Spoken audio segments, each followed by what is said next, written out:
What's going on, everyone? Welcome back. Today we have got our Week 9 fantasy running back starts and sits for every single matchup, so make sure to tune in. And if you guys enjoy, hit that like button, subscribe. Also, give us a follow on Twitter at AllDayPigskin to continue interacting with us as the week progresses and shooting us your questions there. We'll make sure to give you guys our answers. And also check us out online at alldaypigskin.com. Sign up for our free newsletter to get access to exclusive content. All those details in the description. But for now, let's get right into it. Before getting into our breakdowns, I want to give you guys a quick word from our sponsors at Overlay Fantasy Sports, who are taking DFS to a whole nother level. And I specifically want to highlight their matchup shop function, which is an absolute blast. In fact, we've been using it since the start of the NFL season because, let's face it, betting on the same old Team A versus Team B can get a little bit stale, a little bit boring. Well, that's not even close to being the case with the matchup shop of Overlay Fantasy, as it allows you to bet on individual player matchups, and it's super simple. Just pick whichever player you think will have the higher fantasy performance. And just like a regular bet would work, check out the spreads, do your research, and then win some money. You can bet on pretty much any single sport that you want, whether it's NFL, golf, MLB, etc. All those options are there. And again, super simple. Pretty much for any single NFL game coming up, you've got a bunch of different matchups that are always updated and added to. So if it's something as simple as just putting a single submission, you can do that. But guess what? If you want to get a parlay going and double up some of those winnings, you can do that as well. So take advantage of this. All of that homework you're doing for your fantasy lineups, let's have that translate to some big time winnings for your wallet as well. So do yourself a favor and check out Overlay Fantasy's matchup shop now. Our first game of the week features the Green Bay Packers at the San Francisco 49ers. And when looking at running backs to start, let's begin with Aaron Jones for the Packers, who, if he plays here, he is a must start. But, I guess silver lining, if he, again, does not suit up because of the short turnaround, we have seen that Jamal Williams is very capable in terms of backup duties. He will get the opportunities. He is filled in admirably. And if it's either one of these guys being the head honcho versus the 49ers, they are very solid plays. Then for the 49ers, man, talk about bad luck at the running back position. Coleman comes back, immediately gets re-injured, which means JaMycal Hasty is pretty much the only viable running back left, because even though McKinnon is healthy, we have him as a sit, as these last 2 weeks, he's been healthy, but the usage hasn't been there, whether it's his body not holding up or, the coaching staff not wanting to overuse him too much. I'm not sure. There's no explanation to it, but Hasty is the guy right now that seemingly will get the opportunities. I think he's also a very good play versus the Packers, considering what Dalvin Cook just did to this Packers rush defense. Next, Texans at Jaguars, and here we're starting both these running backs, David Johnson and James Robinson. Johnson is a guy that, let's face it, he's not an RB1 anymore. He's in the RB2 category, but versus this Jaguars defense could be his highest upside play of the year. And for that reason, I'm excited about starting him. I think he has got high-end RB2 upside. And then for James Robinson as well, coming off the bye week, the big question mark here will be, what will the benching of Gardner Minshew bring to this offense? Will it take away some upside of Robinson, or will his usage remain the same and the opportunities carry over? I probably think it's more of the latter, so for that reason, I'm still starting him. I also see him as a high-end RB2 as well. Next up, Giants at Washington. I only want to start Washington running backs here. The matchup is a good one, and Antonio Gibson is the primary guy that you want to use, while McKissick is the guy that you're more so focusing in PPR formats as a flex type of play. Then, for the Giants, we're sitting pretty much every single running back here, whether it's Freeman, whether it's Gallman. This Washington front is very tough defensively, and if both these guys are healthy, they will take away opportunities from each other, so we are fading them both.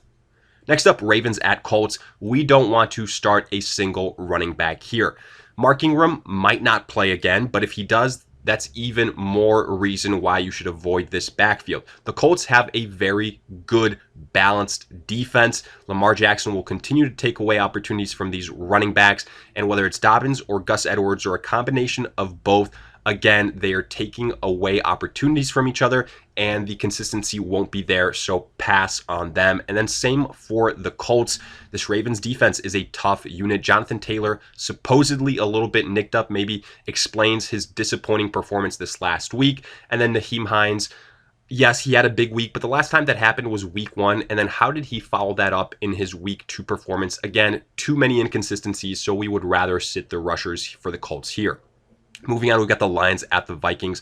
We'll start DeAndre Swift. This is a much better matchup for him compared to that Colts defense. I like him as a low to mid-level RB2. While the Vikings, Dalvin Cook back healthy, he is a must start every week. We saw what he just did versus that Packers rush defense. Yes, that's a struggling unit, but the Lions defense, not all that imposing either. As far as our sits, we will sit Adrian Peterson and Kerryon Johnson. Swift is the guy that's trending upwards. So for that reason, the opportunities for Peterson, Kerryon Johnson continue to get smaller. So we are passing on them in terms of fantasy potential. Next up, Bears at the Titans. We only really want to start Derrick Henry here. Yes, he's got a tough matchup, but he should still be good for right around 70, 80 yards and probably a rushing touchdown as well. I like his upside much more so than the other running back here in David Montgomery. And for Montgomery, honestly, if it wasn't for 3 or 4 receptions every single game, his ceiling would almost be non-existent. His floor would be non-existent. What I'm trying to say is this Bears rushing attack is not good. Yes, the opportunities are there, but it has not translated, which is even more worrisome. And I find it difficult to believe that it will happen here versus the Titans. Only if you're desperate, I would say, then you play him, and primarily so in a PPR type of format. Henry still an RB1 on the week.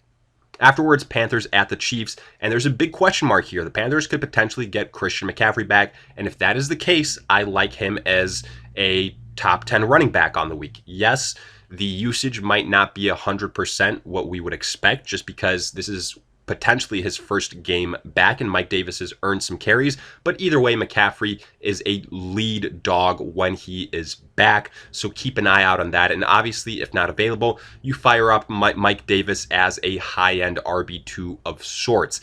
Then for the Chiefs, Clyde Edwards-Helaire and Le'Veon Bell. Disappointing games versus the Jets, but that was a game where the Chiefs just decided to throw all over New York. So that's more so the reason why. The Panthers, defensively, the rush is their kryptonite. So I expect decent performances from CEH and Bell. Probably mid-level RB2 for CEH and low-end RB2 for Le'Veon Bell at best. Then Seahawks at Bills. If Chris Carson plays, considering he was questionable this last week, I really like him versus this suspect Bills rush defense.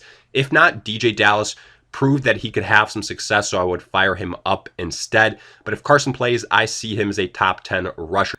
Then for the Bills, you've got Devin Singletary and Zach Moss, who we both view as sits. And the reason why is offensively, Buffalo will probably have to focus on the pass here to keep pace with Seattle.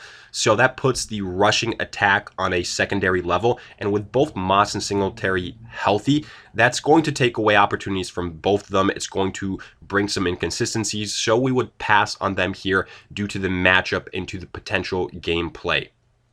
Next up, Broncos at Falcons. We'll start Gordon and we'll start Phillip Lindsay for the Broncos. I think both these guys are very similar type of rushers with very similar type of upside, probably in the low to mid-level RB2 range. This Falcons defense is a great opportunity for both of them to be somewhat successful. Then for Atlanta, I would start Todd Gurley, but I view him as a low-end RB2, and primarily because he's been so touchdown dependent.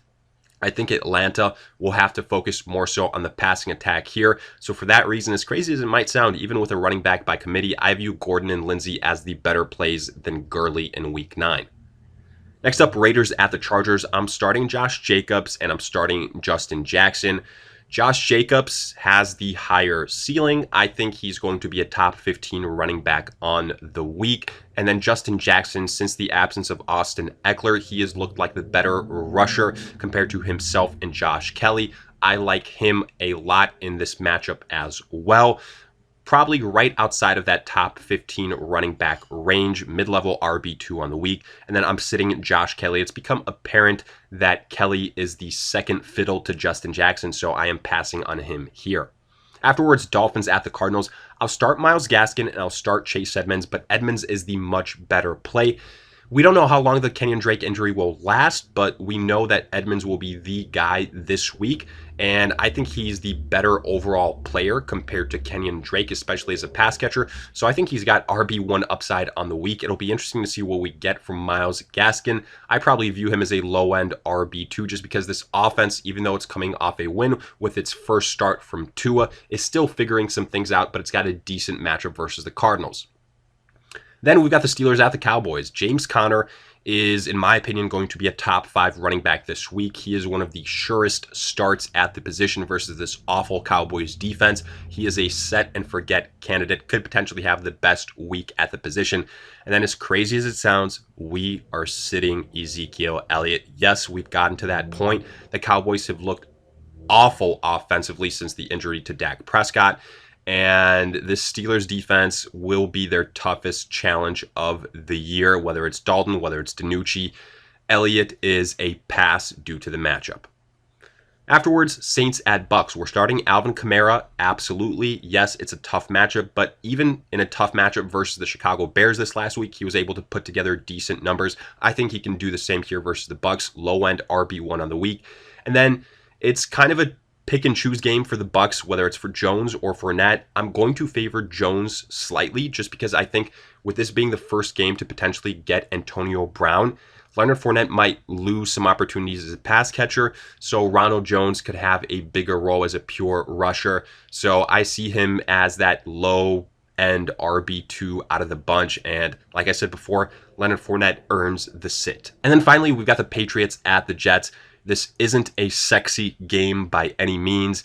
Damian Harris probably the only running back worth starting, and primarily because he's facing the New York Jets. I do expect the Patriots to have some more success in this game, and a lot of it, again, has to do with the opponent.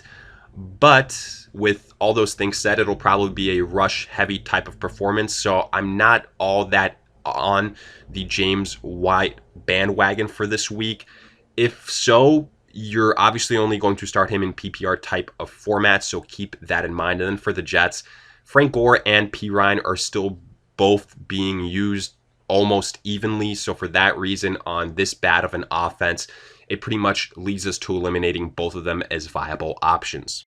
So with that, we wrap up this Week 9 running back start and sit breakdown. And as always, let us hear it in the comment section. Did you agree, disagree, along with any other start or sit questions you guys might have? We will do our best to answer them. And in the meantime, if you enjoyed, hit that like button, subscribe. Also, give us a follow on Twitter at AllDayPigskin to continue interacting with us as the week progresses. Shoot us your questions there. We'll make sure to answer them. And also, check us out online at alldaypigskin.com. Sign up for our free newsletter to get access to exclusive content. All those details in the description. But in the meantime, we'll see you guys in future videos.